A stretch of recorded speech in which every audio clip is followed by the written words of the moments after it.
Candide Azanaï, ancien ministre de la Défense du Bénin délégué auprès du président, soulève des questions pertinentes dans l'affaire de l'enlèvement de Steva Moussou, également connu sous le pseudonyme Frère Ounovi. Dans une publication sur sa page Facebook le dimanche 1er septembre 2024, l'opposant exprime son indignation face à ce qu'il considère comme des faits d'enlèvement ou de séquestration et déplore les tribulations endurées par le concerné.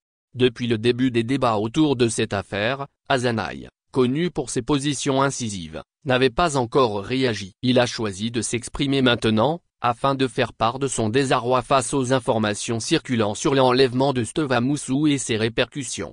Dans son communiqué, Azanaï parle au nom de son parti, Restaurer l'Espoir, qui condamne fermement l'enlèvement et la séquestration de Steva Moussou et exige sa libération immédiate et inconditionnelle.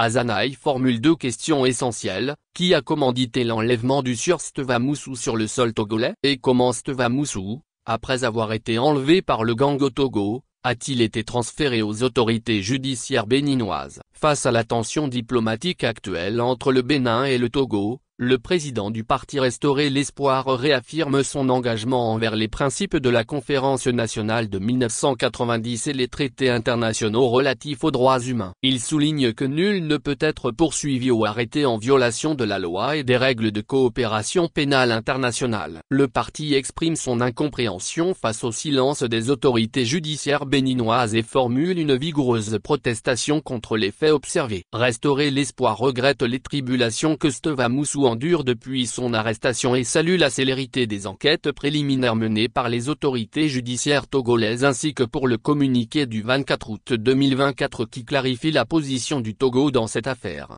Azanaï précise que son parti ne connaissait pas Steva Moussou avant les événements récents. Celui-ci a été présenté au procureur spécial de la Criée et emprisonné le 20 août 2024, accusé d'harcèlement par voie électronique, publication de fausses nouvelles et provocation directe à la rébellion. Son procès est fixé au 7 octobre 2024.